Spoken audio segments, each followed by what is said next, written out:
அந்த இன்ஜெக்ஷன் எத்தனை நாளைக்கு ஒரு தடவை போட்டோம் சார்? அது 6 மாதத்துக்கு ஒரு முறை சார். இந்த மாதம் இன்ஜெக்ஷன் இந்த மாதம் நாளைக்கு அட்மிஷன் சார். நான் கொடுக்குறேன். இந்த மாதம் இன்ஜெக்ஷன் 30,000 சார் எனக்கு இன்ஜெக்ஷன்.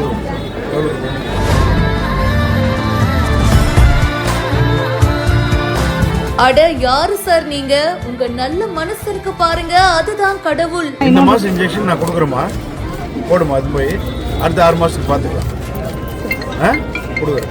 ஊசி போட பணம் இல்லையா? அட நான் இருக்கேம்மா, ஊசிய முதல்ல போடுங்கன்னு ஆன் தி ஸ்பாட்ல பணத்தை கொடுத்த சட்டமன்ற உறுப்பினர்.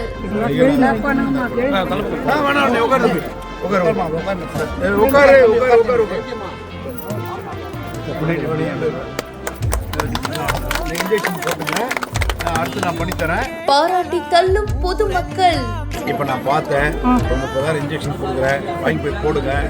நீங்க அடுத்த இன்ஜெக்ஷனுக்கும் நான் ஹெல்ப் பண்றேன். வேலூர்ல மூளை காய்ச்சல்னால பாதிக்கப்பட்ட சதீஷ் அப்படின்ற இளைஞருக்கு ட்ரீட்மெண்ட் செலவுக்கு பாத்தீங்கன்னா ஆன் தி ஸ்பாட்லயே இப்போ சட்டமன்ற உறுப்பினர் நந்தகுமார் அவர்கள் பணம் கொடுத்து உதவி இருக்காரு.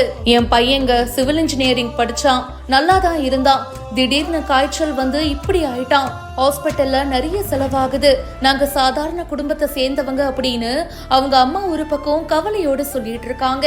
என்ன ஆச்சுமா அப்படின்னு கேட்டதுக்கு ஊசி போடணும் சார் அப்படின்னு சொல்றாங்க. ஊசி தானமா போடணும், எவ்வளவு ஆகுது அந்த ஊசிக்கு?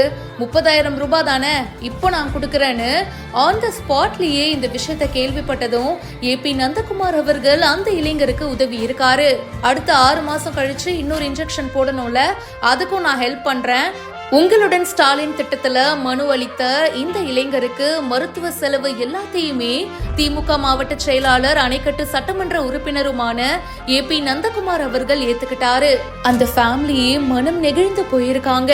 இந்த வீடியோ பத்தின உங்களுடைய கருத்துக்களை கமெண்ட் செக்ஷன்ல சொல்லுங்க. மேலும் பல செய்திகளுக்கு இப்பவே பிஹைண்ட் ரூட்ஸை ஃபாலோ பண்ணுங்க.